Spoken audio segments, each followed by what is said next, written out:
వసంత నవరాత్రి. మన ఉగాది చైత్రమాసపు తొలి రోజు. చైత్రమాసంతో వసంత ఋతువు ఆరంభమవుతుంది. చైత్ర వైశాఖ మాసాలు వసంత ఋతువు. చైత్రమాసానికి మధుమాసం అని, మధు అని కూడా పేర్లున్నాయి. మధు అంటే అనేక అర్థాలుతో పాటు చైత్రమాసమని వసంతకాలమని చెబుతారు. మధుమాసం అంటే వసంతమాసం. వేదకాలంలో చైత్రమాసానికి మధుమాసం అనే పేరున్నట్లు మధుశ్చ మాధవశ్చ వాసంతి కావృత్ అనే యజుర్వేద వాక్యాన్ని బట్టి చెప్పవచ్చు. వసంతం ఋతురాజం. వసంత నవరాత్రుల ఉత్సవం ఈ దేశంలో అతి ప్రాచీన కాలం నుండి ఉన్నట్లు కనిపిస్తుంది. ఈ ఉత్సవానికి అధిదేవత వసంతుడు. ఋతురాజైన వసంతునికి పూజించడంతో కాలాత్మకుడైన పరమేశ్వరుడు ప్రసన్నం అవుతాడు.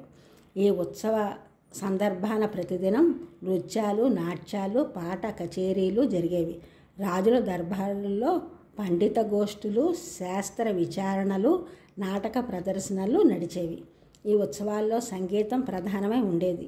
ఆ కాలాన ఉపయోగించే నిమిత్తం వసంత రాగాన్ని మేళకర్తలు ప్రత్యేకంగా కూర్చారు.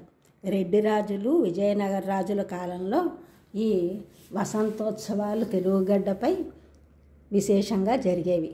వసంతోత్సవ సంబంధమైన వేడుకలు ఉద్యానవనంలో జరిగేవి. మామిడి చెట్టు కింద మండపం ఏర్పరిచేవారు. దాని మీద పూర్ణ కలశాన్ని ఏర్పరిచేవారు. ఉగాది నాడు కలశ స్థాపన చేసి నాటి నుండి 9 రోజులు వసంత నవరాత్రి పూజ చేస్తే అపమృత్యు భయం ఉండదని ధర్మసింధువు అనే గ్రంథంలో చెప్పబడింది. నవరాత్రుల పేరుతో ఏడాదికి 3 పండుగలు జరుగుతున్నాయి. అవి క్రమంగా వసంత, గణపతి, దేవీ నవరాత్రులు. దేవీ నవరాత్రులకి, వసంత నవరాత్రులకి 6 మాసాల వ్యవధి ఉంటుంది. వసంత శరత్కాల ఆరంభ దినాలు యమదంష్ట రోజులు. అప్పటి అరిష్టాలు, అనారోగ్యాలు తొలగడానికి భగవదారాధన విశేషంగా జరగాలని దేవీ భాగవతం చెబుతోంది. రాజులు విశేషంగా వసంతోత్సవాలు జరిపేవారు. గృహస్థులు యథాశక్తితో తమ గృహాల్లో కలశ స్థాపన చేసి పూజాధికాలు చేసేవారు.